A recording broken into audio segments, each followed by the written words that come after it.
The Report from Iron Mountain is a book published in 1967, during the Johnson administration, by Dial Press, which puts itself forth as the report of a government panel. The book includes the claim it was authored by a special study group of 15 men whose identities were to remain secret and that it was not intended to be made public. It details the analyses of a government panel which concludes that war, or a credible substitute for war, is necessary if governments are to maintain power.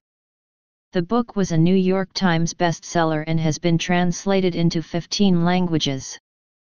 Controversy still swirls over whether the book was a satiric hoax about think tank logic and writing style or the product of a secret government panel.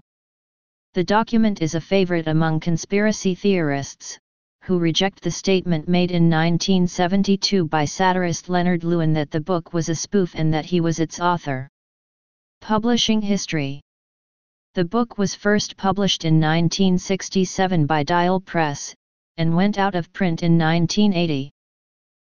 Dr. Rowe, then an editor at Dial, and Dial president Richard Barron agreed with Lewin and Victor Navisky to list the book as non-fiction and to turn aside questions about its authenticity by citing the footnotes.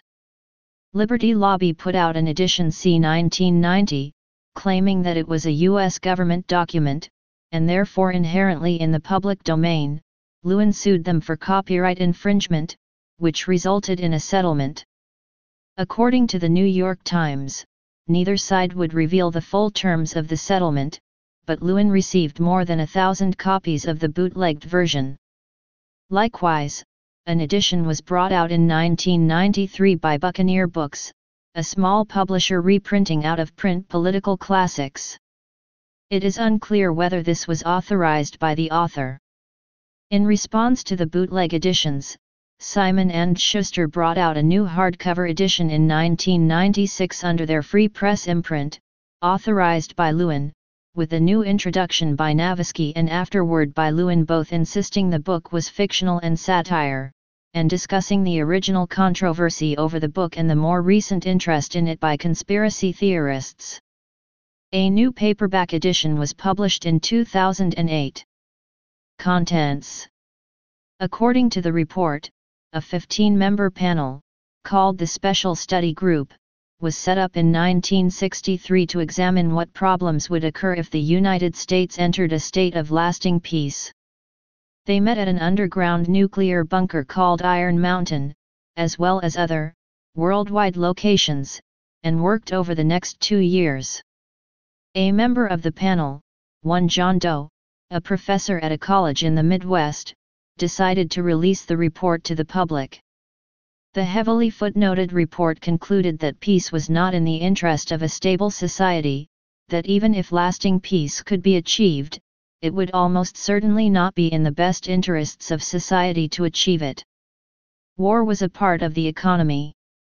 Therefore, it was necessary to conceive a state of war for a stable economy.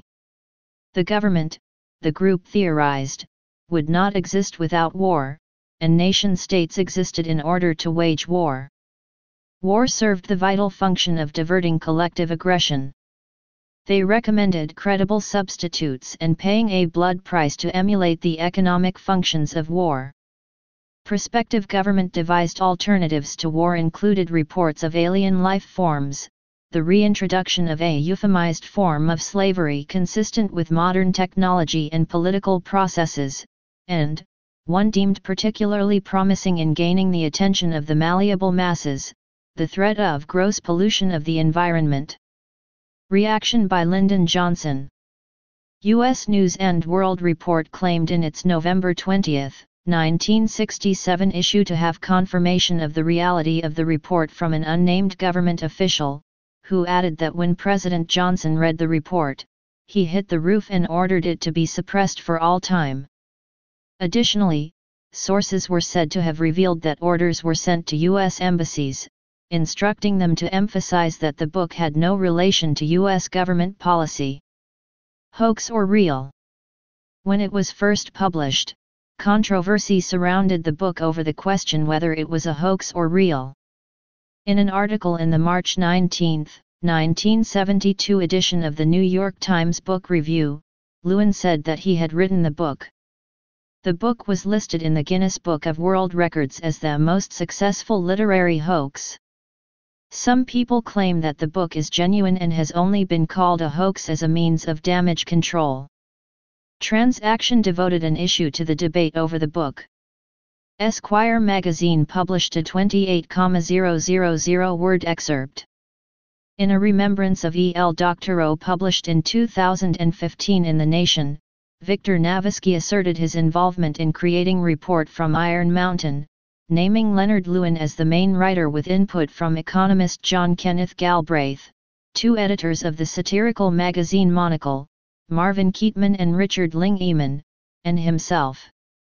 Purported statements made by John Kenneth Galbraith in support of authenticity. On November 26, 1967, the report was reviewed in the book section of The Washington Post by Herschel Mackland Ress, supposedly the pen name for Harvard professor John Kenneth Galbraith. Mackland Ress wrote that he knew firsthand of the report's authenticity because he had been invited to participate in its creation, that although he was unable to be part of the official group, he was consulted from time to time and had been asked to keep the project secret, and that while he doubted the wisdom of letting the public know about the report, he agreed totally with its conclusions. He wrote, "As I would put my personal repute behind the authenticity of this document, so would I testify to the validity of its conclusions. My reservation relates only to the wisdom of releasing it to an obviously unconditioned public." 6 weeks later, in an Associated Press dispatch from London, Galbraith went even further and jokingly admitted that he was a member of the conspiracy. The following day, Galbraith backed off. When asked about his conspiracy statement, he replied, "For the first time since Charles II the Times has been guilty of a misquotation. Nothing shakes my conviction that it was written by either Dean Rusk or Mrs. Clare Booth Luce." The original reporter reported the following 6 days later, "Misquoting seems to be a hazard to which Professor Galbraith is prone." The latest edition of the Cambridge newspaper Varsity quotes the following: "Tape recorded, interchange, interviewer, are you aware of the identity of the author of Report from Iron Mountain?" Galbraith: "I was in general a member of the conspiracy, but I was not the author. I have always assumed that it was the man who wrote the foreword, Mr. Lewin." Please subscribe and thanks for watching.